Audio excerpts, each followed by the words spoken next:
પાછળ હું કોણ છું? સરદાર વલ્લભભાઈ પટેલ છું. બ્રિટિશરો તો ચાલ્યા જશે પણ આ દેશના 562 ટુકડાઓનું શું? લોર્ડ માઉન્ટબેટને કહ્યું કે આ શક્ય છે. મેં એમને સાફ કહી દીધું, અશક્ય શબ્દ મારા શબ્દકોશોમાંથી નથી. આ દેશની માટી એક હતી, છે અને રહેશે જ. રહી વાત જો આ કાશ્મીરની, જો તે દિવસે મને પૂરી છૂટ મળી હોત ને તો કાશ્મીરનો મુદ્દો સંસદમાં નહીં પણ ભારતના નકશામાં ગર્વથી લહેરાતો હોત. દુશ્મનો યાદ રાખે કે ભારતની 1 ઇંચ જમીન પર હું કોઈની બધી નજર સહન નહીં કરું. હૈદરાબાદના નિજામે માથું ઊંચું કર્યું હતું. મેં ઓપરેશન પોલોથી જમીન દોષ કરી દીધો. ભારતની છાતી પર હું એક પણ સ્વતંત્ર ટાપુ નહીં રહેવા દઉં.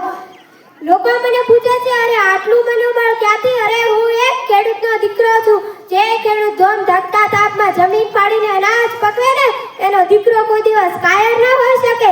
બારડોલીના ખેડૂતોએ મને સરદાર બનાવ્યો હતો અને એ સરદારની લાઠી જ્યારે પછડાય ને ત્યારે ભલભલા રજવાડાઓ લાઈન પર આવી જાય. હું નથી જાણતો કે આવતીકાલનો ભારત મને કેવી રીતે યાદ રાખશે, પણ જો દેશ એક રહેશે, અખંડ રહેશે તો દુનિયાની તાકાત આપણને નમાવી નહીં શકશે.